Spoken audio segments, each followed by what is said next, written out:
Hello, and thank you for checking out my 2550 I am currently selling. It comes in a Generation 2 Gibson chainsaw case. All the latches are here and functioning. They're the plastic style.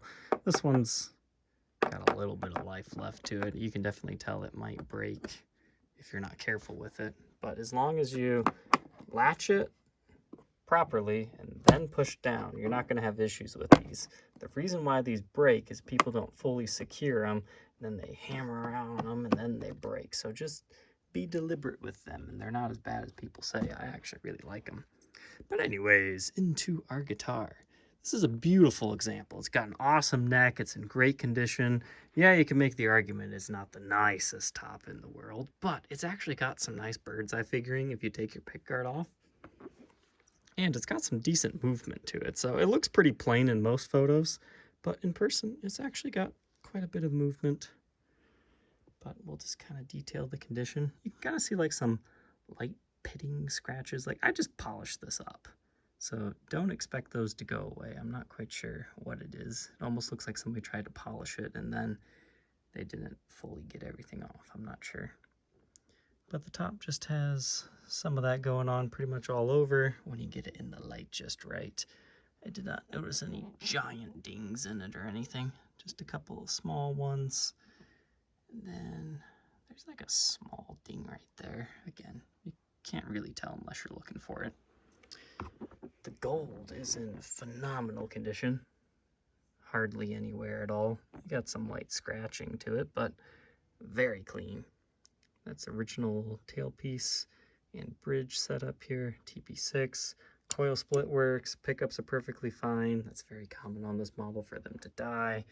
You've got the original knobs on here. I just cleaned out the pots, so those are all good to go. No scratchiness. Moving on to our fretboard. I'm not going to lie and say there's no fret wear. There is a little bit in the cowboy cord area, but it's nothing that you can really even see. Just some light flattening. Nothing you'll have to worry about for quite some time. And I polished up our brass nut, so that's looking good. Truss rod's perfectly functional. No worries there. You don't have a lot of tarnishing to it either. Original tuners. Now as far as our headstock, some light scratches. That's mainly just light clear coat stuff. Not things you'll see unless you're really looking for it. Now we do have some stand rash right along there. And then also on the other side. Pretty mild, but it is there.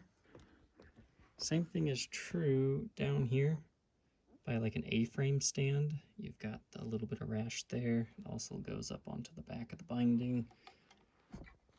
Then same thing is true over here if you're looking for it.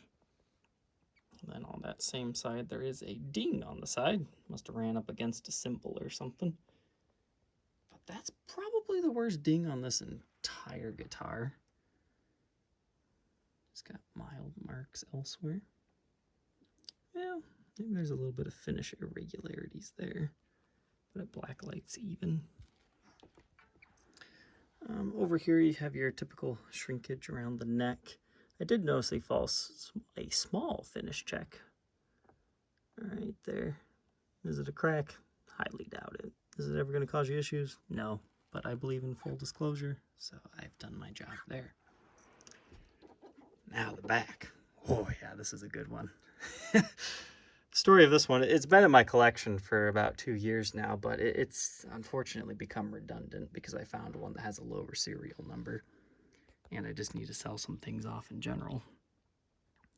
But really like the back on this one. It's got the great wood grain. It's in relatively good shape. Like, looks minty here, but when we get it into the light, that's when you're gonna see there's a ding there. See, maybe some scratches, another ding. Then down here, there's like a larger patch of the worming and whatnot. A couple of other small dings. So not perfect, but very close. Everything looks good in our control cavity. Full disclosure, this back plate has been replaced. Came to me with a brown one, which is not correct in the slightest, so I just threw that on there to make it look even. And now our neck. Oh, I love this neck. You gotta look for those really wide flamed neck ones. That way you really get to see it move. Now under blacklight, you can see there's another stand rash right here. Like once you've seen that and you know to look for a slightly more ambered hue, you can kind of see it. And then we'll zoom in. Let's see, where was that? There we go. There's like a couple of small dings on the back of the neck that kind of wore through the finish. Not that you really feel them, but they are there. Might have been a contour gauge or something. But no breaks, cracks, or repairs on this one. And besides that back plate, everything else checks out as original. Serial number to the 113th day of the year of 1979. Initial batch, production number 64. Kalamazoo produced. Limited edition number 3218.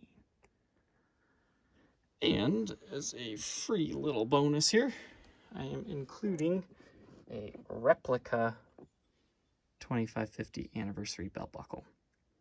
It's not an original. Somebody made these. It wasn't me, but I bought them a long time ago, so whenever I sell one of these, I'm sure to include it because, yeah, these things are like $1,000 if they're real.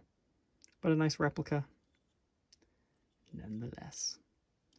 All right, if you have any questions, feel free to let me know. It's a great example, worthy of any collection or lightly played person who just likes to have good guitars that haven't been destroyed.